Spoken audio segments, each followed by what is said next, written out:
It seems to me that virtue is something other and nobler than the inclinations towards goodness that are born in us. Souls naturally regulated and well born follow the same path and show the same countenance in their actions.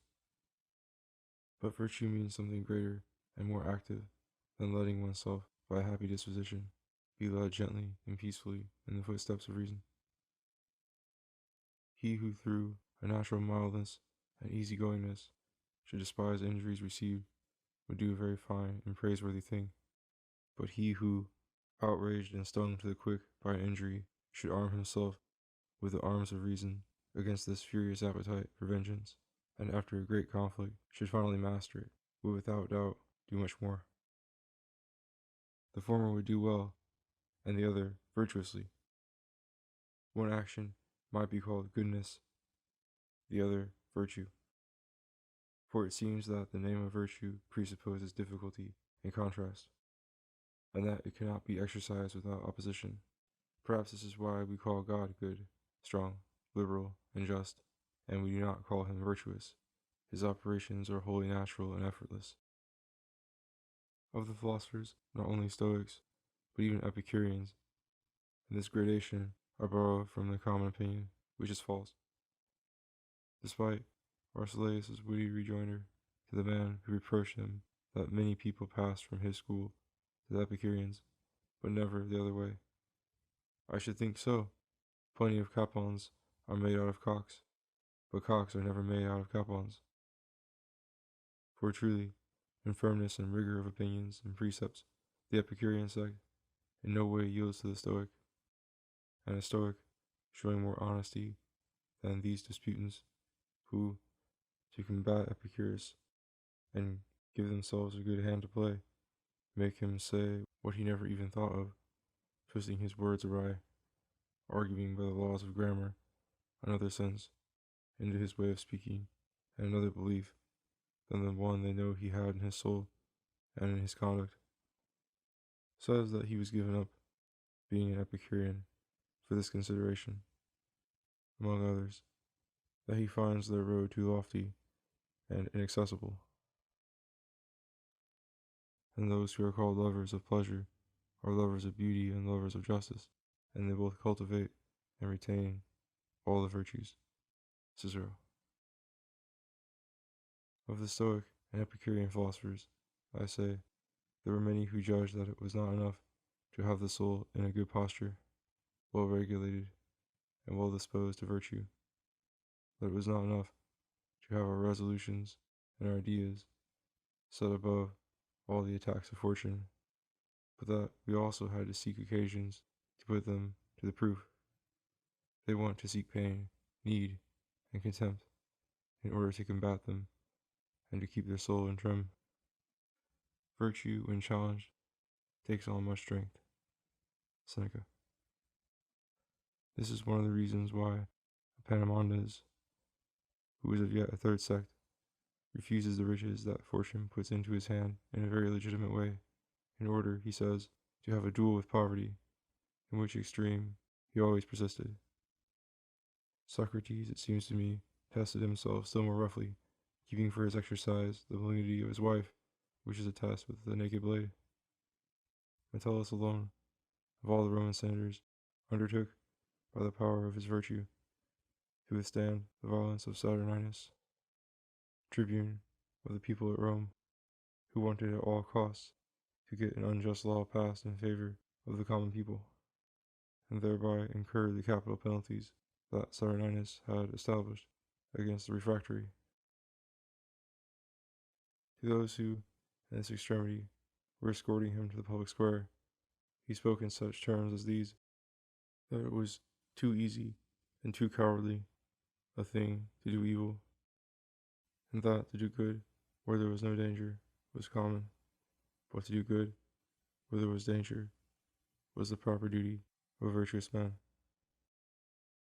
These words of Metellus represent to us very clearly what I was trying to prove, that virtue refuses facility for her companion, and that the easy, gentle, and sloping path that guides the footsteps of a good, natural disposition is not the path of true virtue. It demands a rough and thorny road.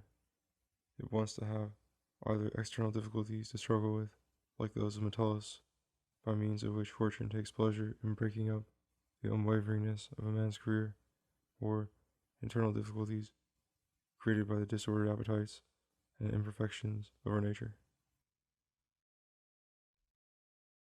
I have come this far quite at my ease, but at the end of this discourse it comes into my mind that the soul of Socrates, which is the most perfect that has come to my knowledge, will be, by my reckoning, a soul deserving little commendation, for I cannot conceive in that person any power of vicious lust. In the movement of his virtue, I cannot imagine any difficulty or constraint. I know his reason to be so powerful, and so much the master in him, that it would never so much as let a vicious appetite be born. I can put nothing up against a virtue as lofty as his. I seem to see it marching with a victorious and triumphant step, in pomp and at ease, without impediment or disturbance. If virtue can shine only by clashing with opposing appetites, shall we then say that it cannot do without the assistance of vice, and that it owes to vice its repute and its honor? Also, what would become of that brave and noble Epicurean Voluptus, which undertakes to bring up virtue softly in her bosom and make it frolic, giving it as perfect virtue as dependent upon combating pain, upon bearing it patiently, upon supporting attacks of the gout without giving way? If I assign it unpleasantness and difficulty as its necessary condition, then what will become of the virtue which has climbed so high that it not only despises pain, but rejoices in it and feels tickled by the pangs of a bad colic? The kind of virtue introduced by the Epicureans, of which many of them by their actions have left us incontestable proof, as of many others, who, I find, have surpassed in action the very rules of their discipline. Witness the younger Cato, when I see him dying and tearing out his entrails. I cannot be content to believe simply that he then had his soul totally free from disturbance and fright. I cannot believe that he merely maintained himself in the attitude that the rules of the Stoic sect ordained for him, sedate, without emotion, and impassible. There was, it seems to me, in that man's virtue, too much lustiness and verdancy to stop there. I believe without any doubt that he felt pleasure and bliss in so noble an action, and that he enjoyed himself more in it than in any other action of his life. He so departed from life as if he rejoiced in having found a reason for dying. Cicero. I go so far in that belief that I begin to doubt whether he would have wanted to be deprived of the occasion for so fine an exploit. And if his goodness, which made him embrace the public advantage more than his own, did not hold me in check, I should easily fall into this opinion, that he was grateful to fortune for having put his virtue to so beautiful a test, for having favored that brigand in treading underfoot the ancient liberty of his country. I seem to read in that action I know not what rejoicing of his soul, and an emotion of extraordinary pleasure and manly exultation, when it considered the nobility and sublimity of its enterprise. Prouder for having chosen death. Horace. This enterprise was not spurred by some hope of glory, as the plebeian and effeminate judgments of some men have judged, for that consideration is too base to touch a heart so noble, so lofty, and so unbending, but was undertaken for beauty of the very thing in itself, which he, who handled the springs of it, saw much more clearly in its perfection than we can see it. Philosophy has given me pleasure by judging that so beautiful an action could have been unbecoming, located in another life than Cato's, and that belonged to his alone, doing thus. Therefore, it was according to reason that he ordered his son and the senators who accompanied him to make some other provision for themselves. Cato, since nature had endowed him with incredible firmness, and he had himself strengthened it by perpetual constancy, and had always remained in the plan he had set for himself, had to die rather than look upon the face of a tyrant. Every death should correspond with his life. We do not become different for dying. I always interpret the death by the life. And if they tell me of a death, strong in appearance, attached to a feeble life, I maintain that it is produced by a feeble cause corresponding with the life. So the case of this death and the faculty that he had acquired through the strength of his soul, shall we say that it should cut down something of the luster of his virtue? And who has a mind, howsoever little tinctured with true philosophy, can be satisfied with imagining Socrates as merely free from fear and passion in the incident of his imprisonment, his fetters, and his condemnation? And who does not recognize in him only firmness and constancy? That was his ordinary attitude. But also, I know not what new contentment and a blithe cheerfulness in his last words and actions. By that quiver of pleasure that he feels in scratching his leg after the irons were off, does he not betray a little sweetness and joy in his soul at being unfettered by past discomforts and prepared to enter into the kingdom of things to come? Cato will pardon me, if he please. His death is more tragic and tense, but this one is still, I know not how, more beautiful. Aristippus said to those who were deploring it, "May the gods send me one like it."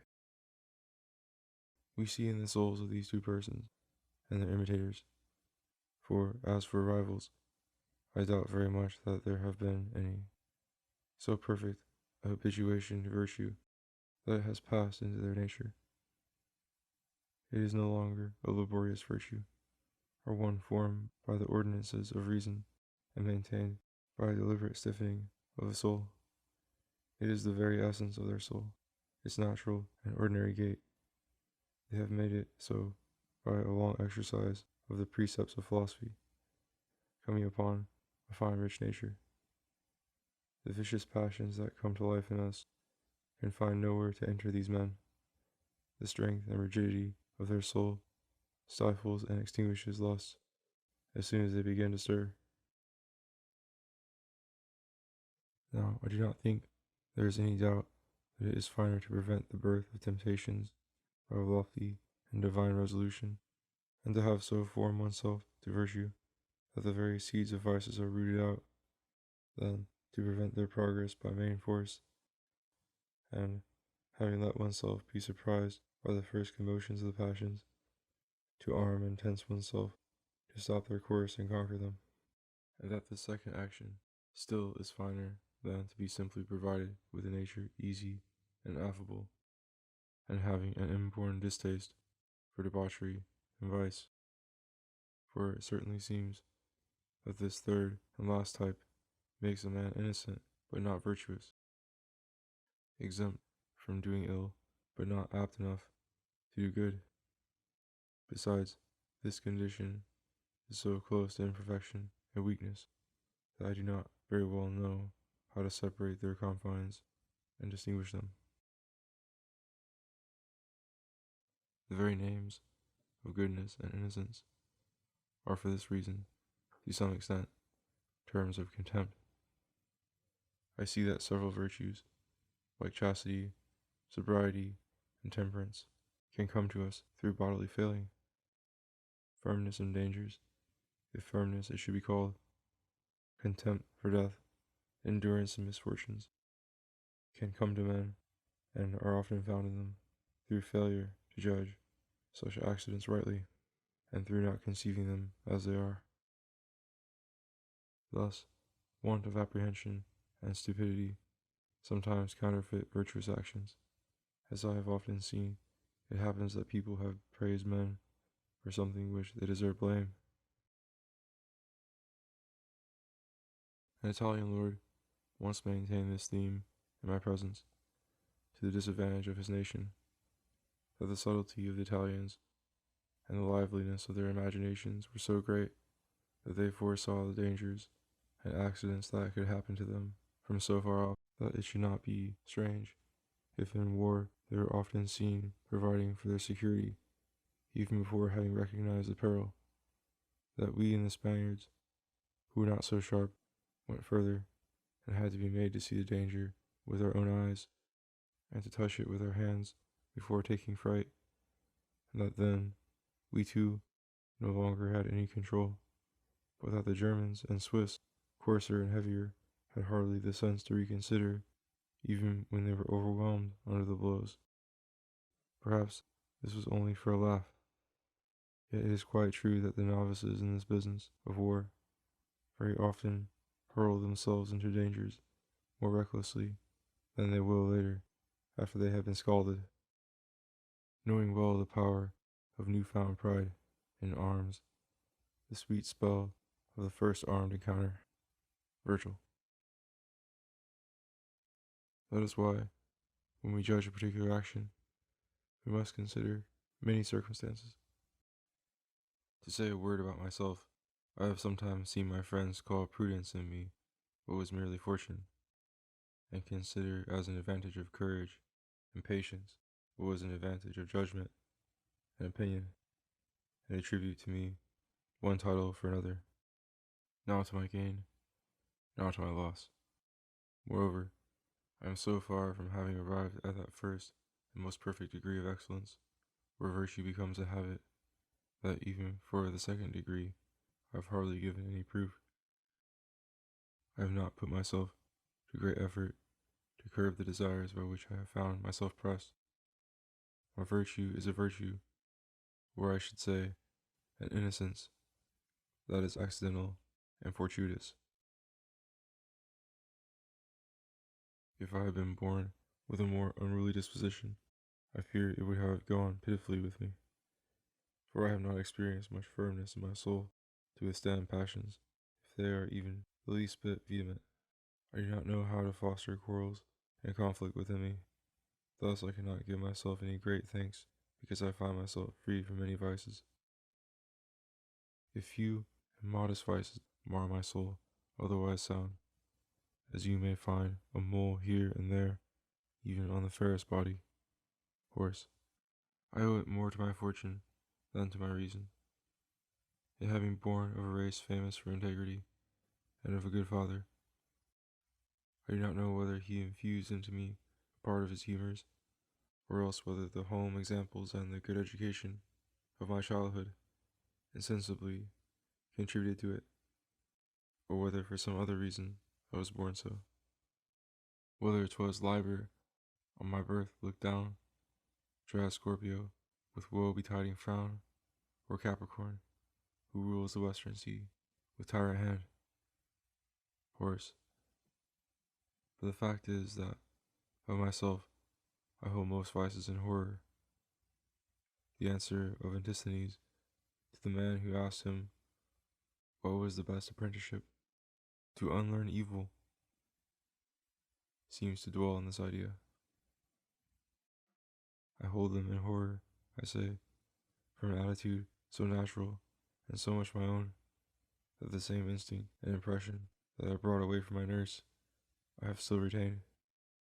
Nothing has been able to make me alter it, not even my own reasonings, which, having in some things broken away from the common road, would easily give me license for actions which this natural inclination makes me hate.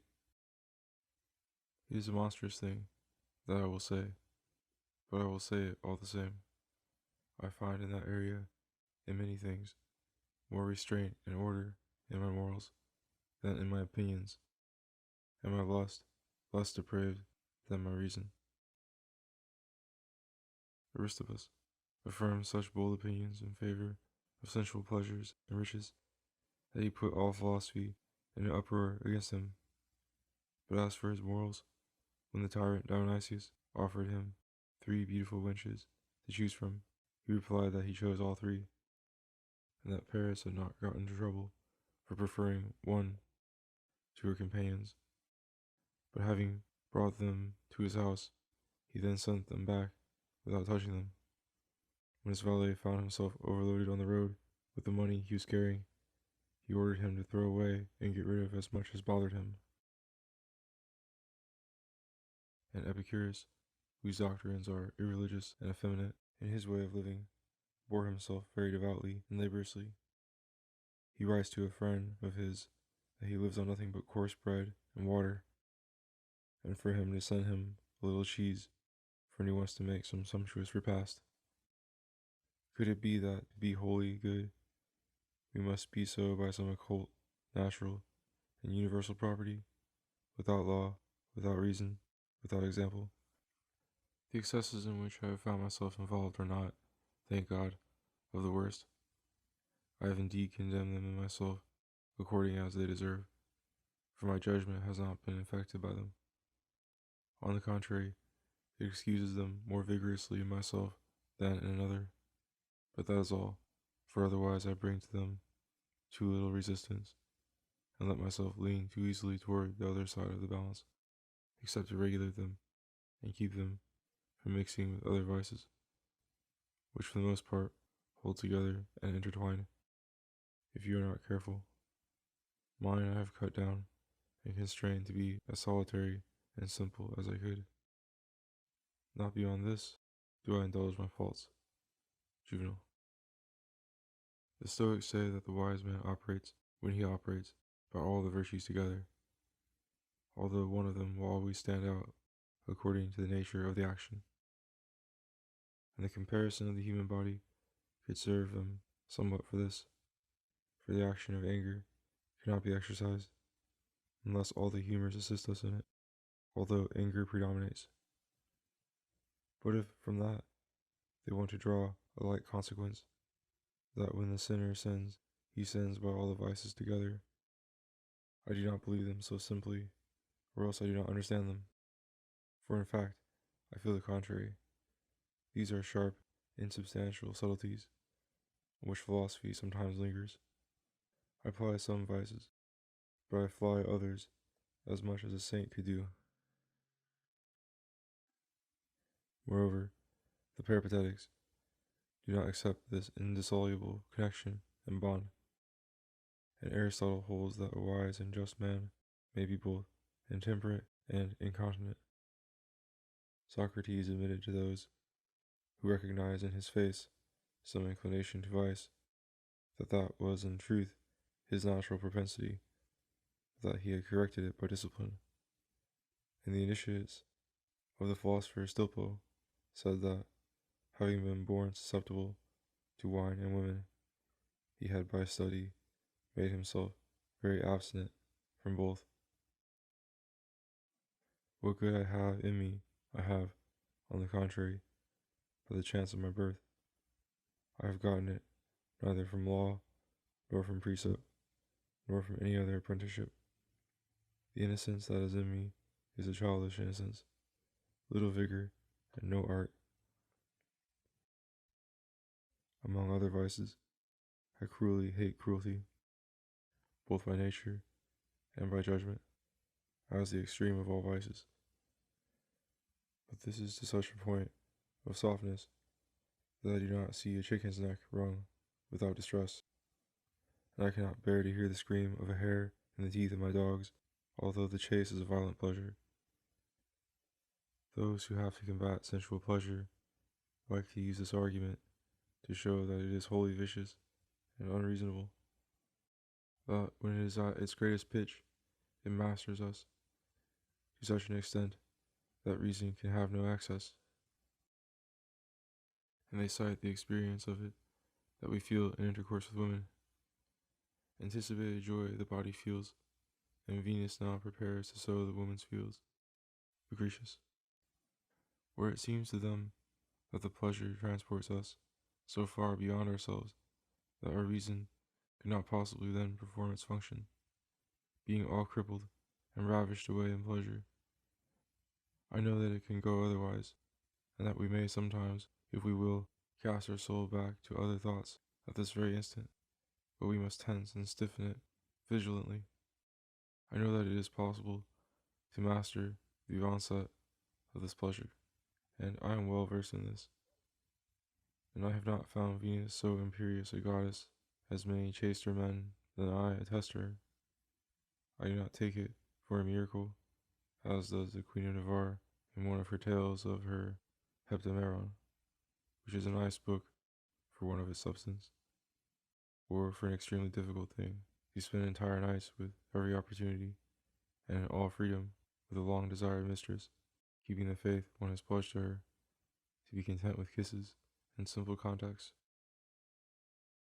I think the example of the chase would be more appropriate, even as there is less pleasure in it, so there is more transport and surprise, whereby our reason, stunned, loses the leisure to prepare and brace itself against it.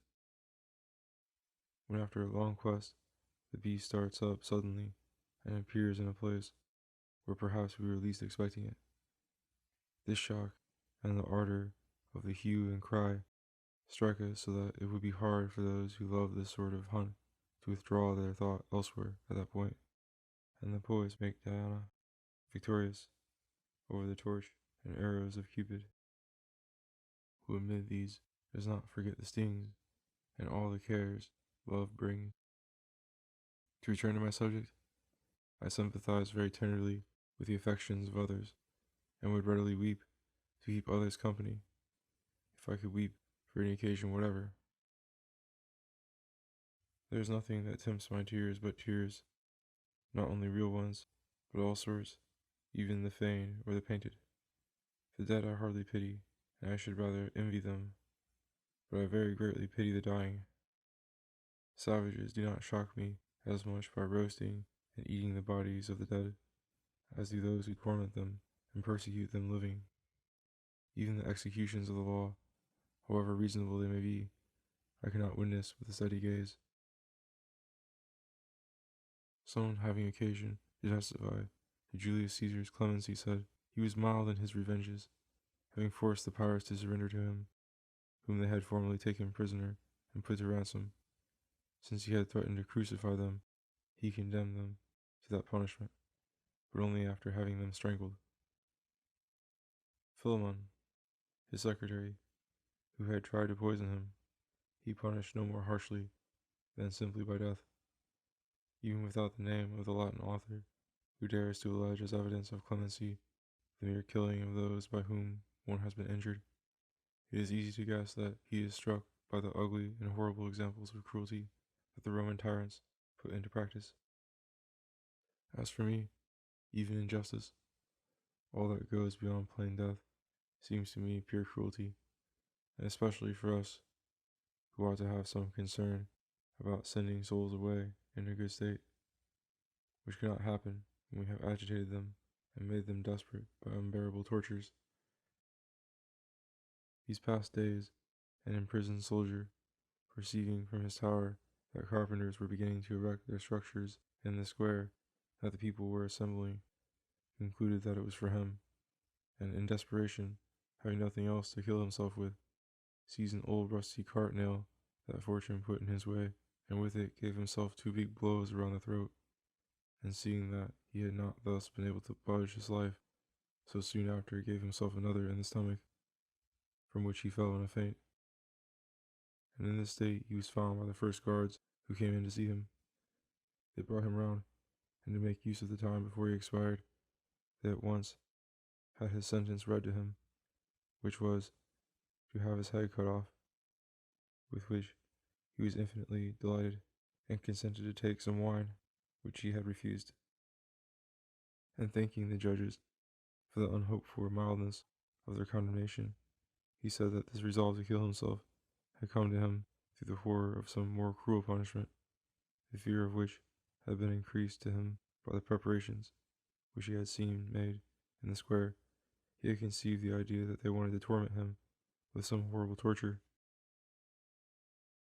He had decided to summon death to escape a more unbearable one, and he seemed to be delivered from death for having changed it. I would advise that these examples of severity, by means of which they want to keep the people at their duty, be exercised against the corpses of criminals. For to see them deprived of burial, to see them boiled and quartered, would affect the common people just as much as the punishments they make the living suffer, although in reality it is little or nothing. As God says, they kill the body, and after that have no more that they can do. St. Luke. And the poets bring out remarkably the horror of this picture as something beyond death. Alas, a king's remains, half burned, covered with blood, torn to the bone, and dragged in shame amid the mud. Ennius, quoted by Cicero. I happened to be in Rome one day at the moment when they were doing away with Catena, a notorious robber.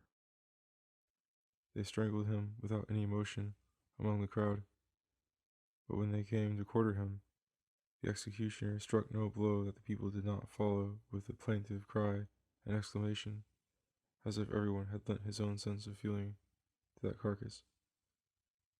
These inhuman excesses should be exercised against the shell, not the living core. Thus, Artaxerxes, in a somewhat similar case, softened the harshness of the ancient laws of Persia by ordaining that the lords who had failed in their charge, instead of being whipped, as was the custom, should be stripped, and their clothes whipped in their place, and that whereas they used to tear out their hair, they should only take away their high headgear. The Egyptians, who were so devout, thought they satisfied divine justice well by sacrificing effigies and pictures of hogs. A bold idea, to try to pay God a substance so essential with painting and shadow. I live in a time when we abound in incredible examples of this vice through the license of our civil wars, and we see in the ancient histories nothing more extreme than what we experience of this every day. But that has not reconciled me to it at all. I could hardly be convinced, until I saw it, that there were souls so monstrous that they would commit murder for the mere pleasure of it, hack and cut off other men's limbs, sharpen their wits to invent unaccustomed torments and new forms of death, without enmity, without profit, and for the sole purpose of enjoying the pleasing spectacle of the pitiful gestures and movements, the lamentable groans and cries of a man dying in anguish, for that is the uttermost point that cruelty can attain. That man should kill man not in anger, not in fear, but only to watch the sight. Seneca. For myself, I have not been able, without distress, to see pursued and killed an innocent animal which is defenseless and does us no harm. And as it commonly happens that the stag, feeling himself out of breath and strength, having no other remedy left, throws himself back and surrenders to ourselves, who are pursuing him, asking for mercy by his tears, bleeding with moans like some imploring creature. Virgil. That has always seemed to me a very unpleasant spectacle. I hardly take any animal alive that I do not give it back the freedom of the fields. Pythagoras used to buy them from fishermen and fowlers to do the same. I think 'twas slaughtered animals first made the blood run hot upon the spotted blade. Ovid. Natures that are bloodthirsty toward animals give proof of natural propensity toward cruelty. At Rome, after they had become accustomed to the spectacle of the slaughter of animals, they proceeded to that of men and of gladiators. Nature herself, I fear, attaches to man some instinct for inhumanity. No one takes his sport in seeing animals play with and caress one another, and no one fails to take it in seeing them tear apart and dismember one another. And so that people will not laugh at this sympathy that I have with them, theology herself orders us to show some favor in their regard. And considering that one and the same master has lodged us in this place for his service, and that they, like ourselves, are of his family, she is right to enjoin upon us some respect and affection toward them. Pythagoras borrowed his metempsychosis from the Egyptians, but it has since been accepted by many nations, and notably by our druids. Souls do not die, they leave their first abodes alive, and in new habitations dwell and ever thrive. Ovid. The religion of our ancient Gauls held that souls, being eternal, never ceased moving and changing places from one body to another. Moreover, their religion combined with this fancy some consideration of divine justice. For according to the behavior of the soul, while it had been in Alexander's body, they said that God ordained for it another body to inhabit, more or less disagreeable, and conforming to its condition.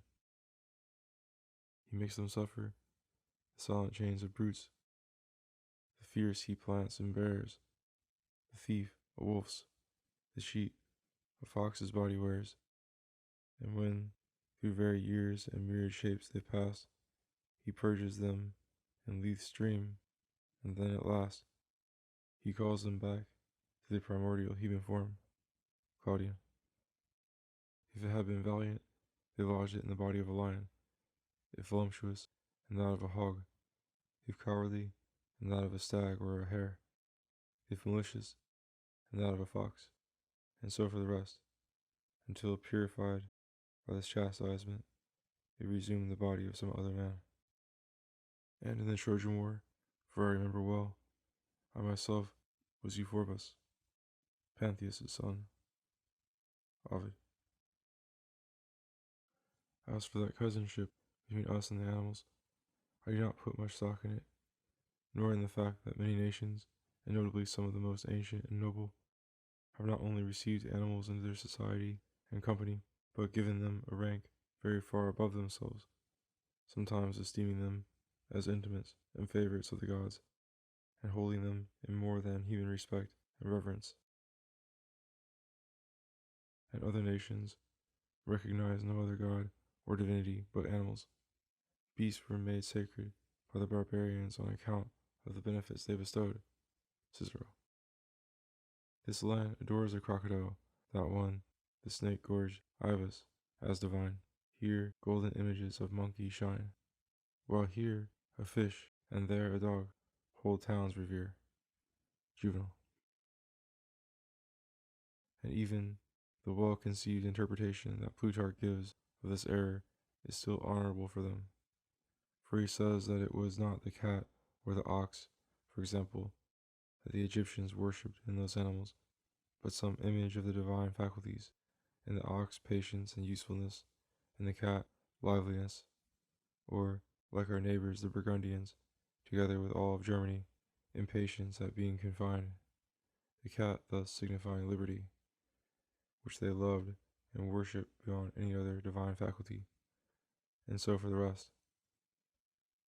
But when among the more moderate opinions I meet with arguments that try to show the close resemblance between us and the animals, and how much of a share they have in our greatest privileges, and how much probability they are likened to us, truly I beat down a lot of our presumption, and willingly resign that imaginary kingship that people give us over the other creatures. Even if all this were lacking, still there is a certain respect and a general duty of humanity that attaches not only to animals who have life and feeling, but even to trees and plants. We owe justice to men, and mercy and kindness to other creatures that may be capable of receiving it. There is some relationship between them and us, and some mutual obligation. I am not afraid to admit that my nature is so tender, so childish, that I cannot well refuse my dog the play he offers me, or asks of me outside the proper time.